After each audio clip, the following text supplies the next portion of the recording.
Hello guys! Welcome back to my channel!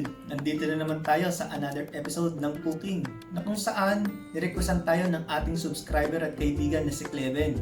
Tara na at samahan niyo ako magluto. So guys, ito ang mga ingredients natin sa pagluluto ng ramen. Chicken broth, mushroom, garlic, ginger, onion, lettuce, egg noodles, raw eggs, roasted chicken, scallions, corn, sesame oil, soy sauce, and salt. So guys, ito na. Start na tayo. Ang unang step natin, lagay natin ang sesame oil. So nagpainit na ako ng pat kanina.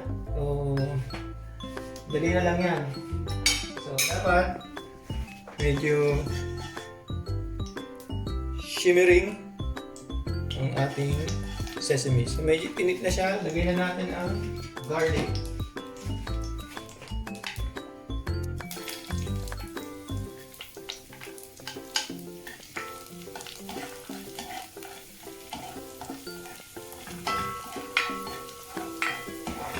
So dapat medyo magkulay brown yung ating garlic bago natin ilagay ang ating sunod na ingredient. Sunod na natin ang ginger.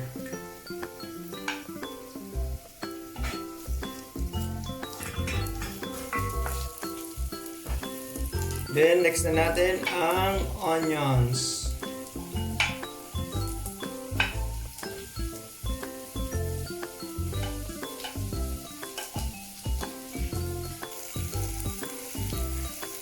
So ayan lang natin siya maluto guys. So habang tayo nag-aantay, shoutout ko lang uli yung taong nag-request ito. Sobrang pinahirapan ako dito sa ano to. Kasi actually guys, ngayon ko lang lulutuin talaga to at ngayon ko lang matitikman to. So,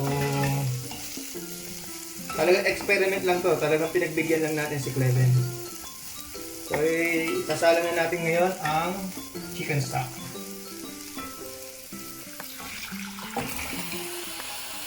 Lagay na rin natin ang soy sauce.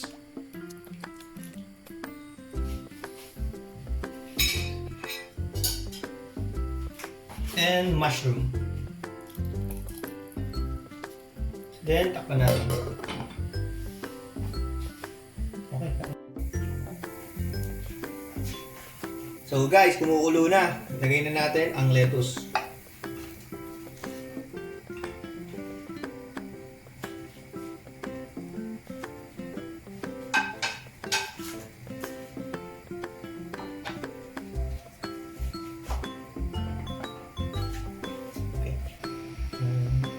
So guys, ito na yung ating broth.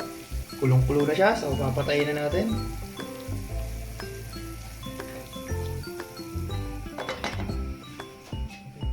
So guys, nahit na natin yung 5 to 6 minutes ng egg. So papatayin na natin and set aside natin. Okay. So guys, iluluto na rin natin yung noodles. So ito, kita nyo naman, nagbo-boil na yung ating tubig. So ito na natin ang noodles.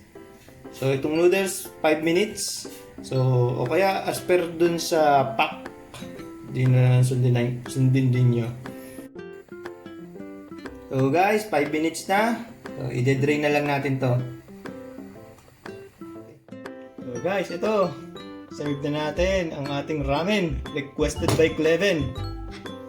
So tikman natin. So guys, nasabi ko nga sa inyo kanina, first time ko lang nagluto nito. So hindi ko alam kung ano talaga ang lasa. So let's find it out kapag na-serve na natin to.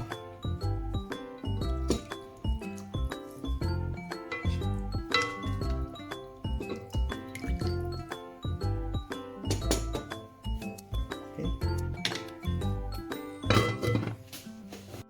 So guys, sunod naman natin ang noodles.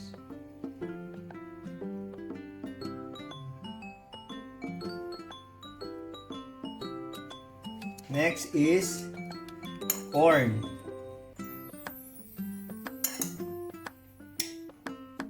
Then scallions.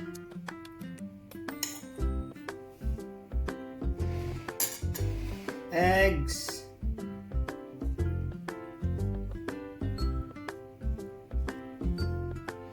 Then, ating roasted chicken.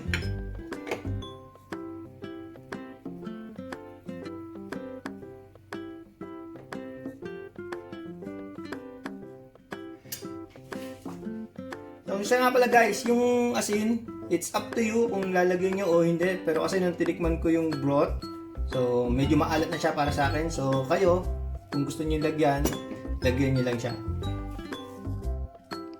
So guys, ito na ang ating final product. Simple chicken ramen. Tara, tikman natin! So ito guys, titikman natin kung anong lasa.